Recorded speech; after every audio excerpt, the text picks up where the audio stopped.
So the album came out today. What did you expect from the vaccines? Are you relieved that it's out? Are you happy it's out? Are you a bit nervous? I think all three really. Last night felt like my birthday, but it kind of feels like you're throwing a massive like the biggest party in the world ever, but no one's told you that they're definitely going to come. Yeah, I think it's just like literally every emotion that you can possibly sort of go through. Most of them quite positive, but not all of them. But it's just it's just one of those. There's no secrets anymore. There's nothing that you can hold back on. It's all there, and it's all for people to just. We've got something for people to actually judge us on now. Yeah. Not that really matters, but I think, I mean, I've been making music for 10 years. I think you probably have for just as long, and I never thought I'd get to make an album. So it's just sort of exciting, really. And you've had obviously a lot of media buzz around you. Did that put the pressure on when you were kind of... Luckily not, because we'd sort of written and sort of we'd written all of it and arranged all of it and recorded most of it when the media started to sort of hone in on us. So it was actually, fortunately, I mean, I can say really proudly as well that we've made the record we would have made had no one really given a shit, which I think is hard to do, and I'm glad we did that. Yeah, absolutely. I think like what I again going back to the release date is that I like the sort of start of a new era, because all of those sort of questions and conversations about hype and about expectations and about all of that is just, they're invalid now, because now there isn't anything to hold back on, I like it. The title of the album, is that kind of dig at the kind of meaning?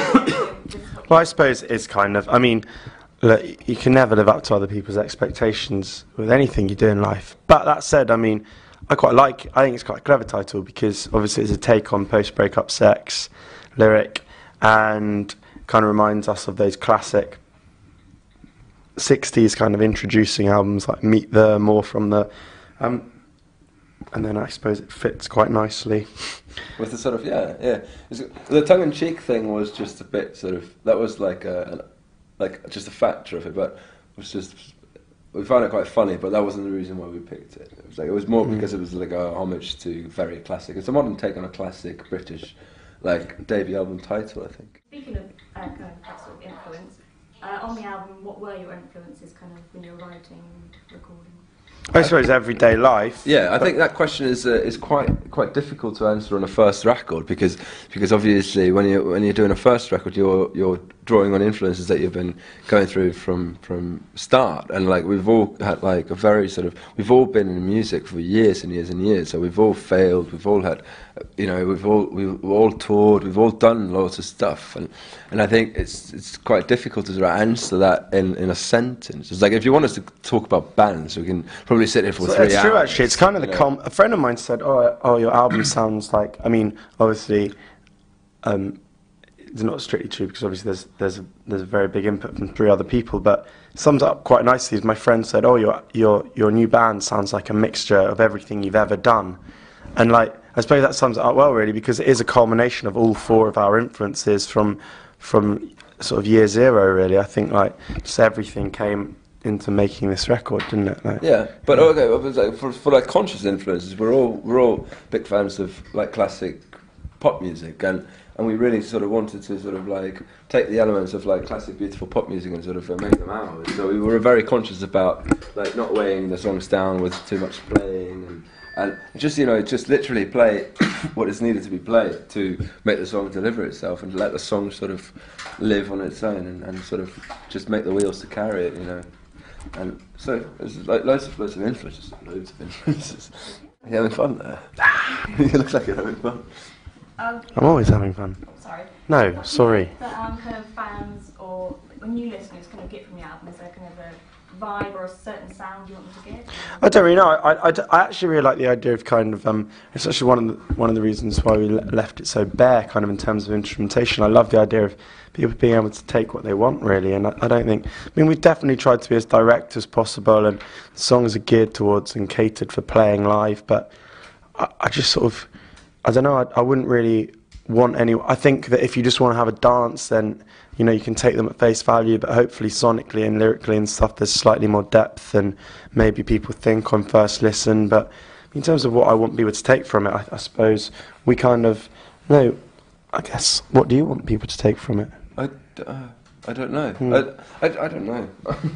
I never thought about that, because like I think making this record was a very cathartic experience for all of us, because when we started the Vaccines, we were all in a bit of a disillusioned place and in our own individual lives, and it sort of spoke to us, because it's just on this very sort of primal level. It was just like it sort of stood for the reason for why you start playing an instrument as a kid. You know, you want to make music, you want to play an instrument because you want to make loud noise with a friend in a garage, and that's sort of what it spoke to us. But we were quite like we were all sort of in our own way quite disillusioned, you know, like, and I think, I don't know, it was a very cathartic experience to do it, and I hope that comes across, and I hope that I hope it's got a universal message. I really hope so, and I really think it does.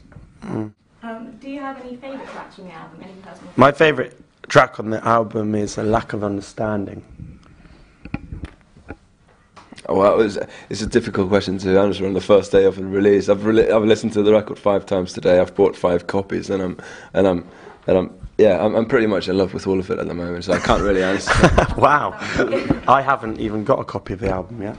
Maybe have one of his. No. I'm not giving. I just thought it might be a bit weird, like the sort of snooping around the shop. I was just scared about snooping around the shop buying our own record. I walked into H&V this morning, and I bought 3 copies, but that's fine because I'm a bass player. Nobody would ever. And there was loads of like really sort of like mean, no, sort of angry looking people because they had to wear these horrible T-shirts saying "What did you expect from the Vaccines?" Yeah. And I felt like a perpetrator when I walked in. I was like, Did any of them say to you, "You're in the band, aren't you?" No. Nobody did. But when Pete did the same, they said, "Would you like a T-shirt?"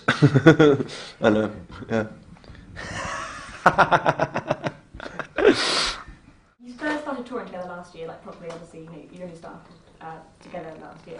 Yeah. But you were all in bands before, all artists before. Do you think that helped? When it came to I do. I think in terms of like, you know, having confidence in ourselves as a live band, and also having confidence in kind of not jumping into things until we really felt we were ready and had like a live set worth of strong material.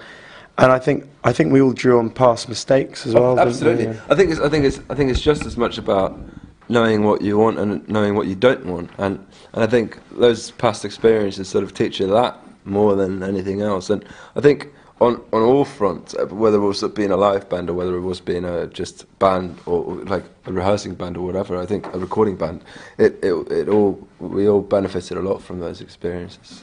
I think so. Back to kind of media buzz as well. Your first London show was completely sold out, and you had lots of obviously special guests there and journalists, and people were turned away at the door.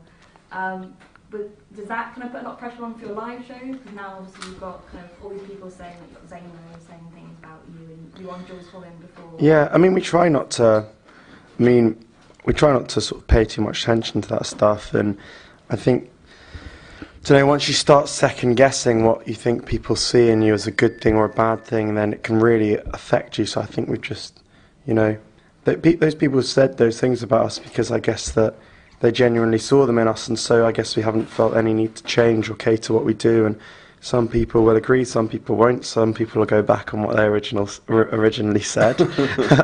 But overall, yeah, I think it's just about, it's not really who's there, it's just the fact that people are there, and you just got to try and connect with them really, and not really worry about any of that sort of stuff.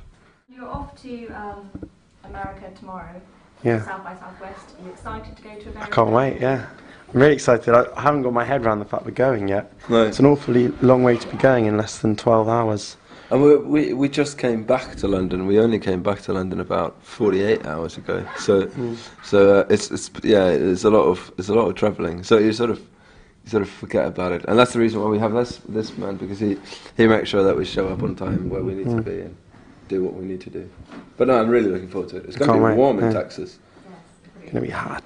You're going to burn up like a tomato. I'm going to burn up like a... Yeah. I don't even know, like, what. I've never even seen you in heat. And what else are your plans for 2011? We're just going to tour. And now this record's out, maybe we could start thinking about writing another one. But for now, we're going to tour it. Yeah. see the world, hopefully. Yeah. Well, thank you very much. Cool. Thank you. Thank Thanks you. very much.